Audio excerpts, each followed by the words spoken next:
What if everything you fought for, everything you killed for, started turning against you? The same people who made him king were now plotting his downfall, and he had no idea it had already begun. After everything that had happened, after the blood that had been spilled, he finally sat on the throne. But peace didn't last, because God was about to repay what had been done. Come with me back into the story.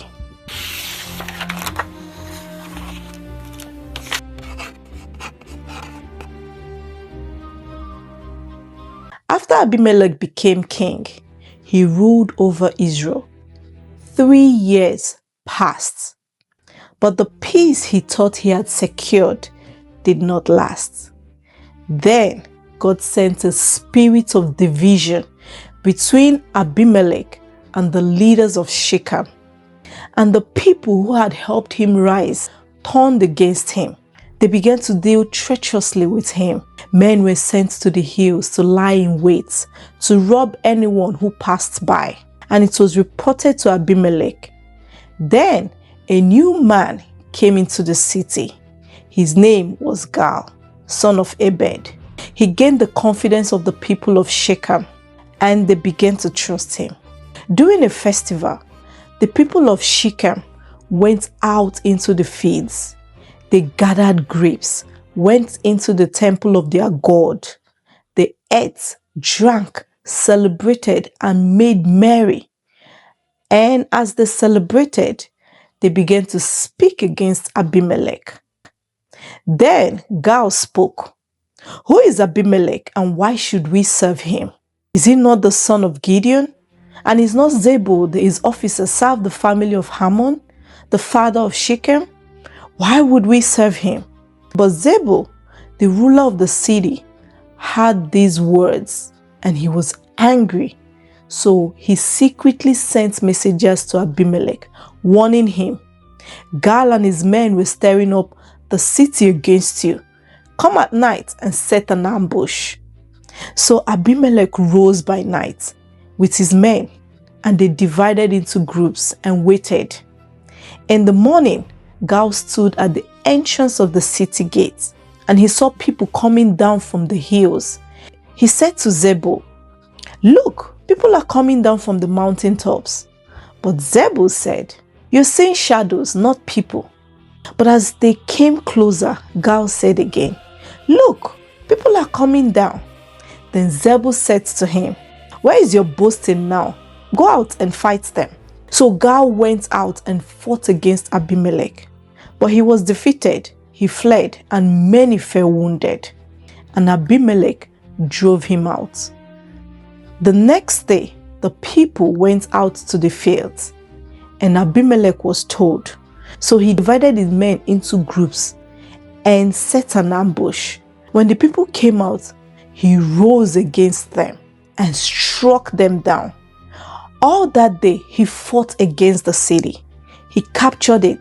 He killed the people in it, and then he destroyed the city and scattered salt over it.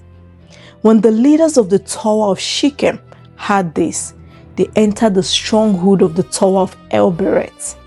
About 1,000 men and women gathered there. But Abimelech went to Mount Zammon.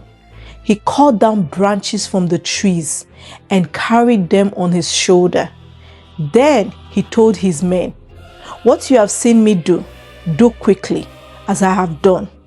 So each man cut down branches and followed Abimelech. They piled them against the stronghold and set it on fire.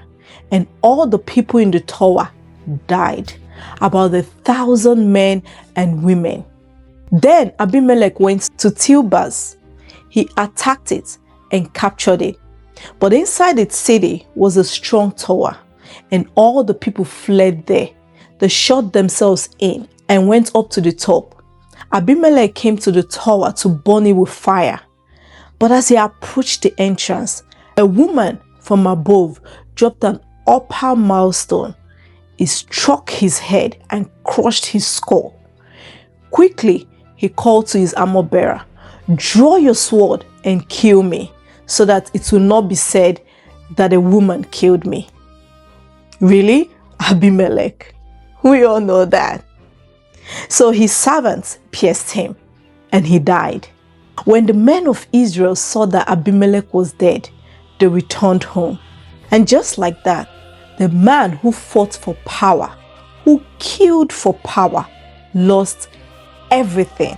Not by an army, not by a king, but by something he never expected. Because in the end, God repaid everything he had done. Every blood, every choice, nothing was forgotten. And all the evil of the people of Shechem, God returned on their own head. And after all of that, after the chaos, after the bloodshed, the land grew quiet again. A man named Tola rose to lead Israel. He judged the people for 23 years, and for a time there was peace. But the cycle was not over. Power taken by force never lasts, because soon Israel will fall again. This is Neka Oko's Bible Stories, where scripture comes alive. Follow for the next story. Remain blessed.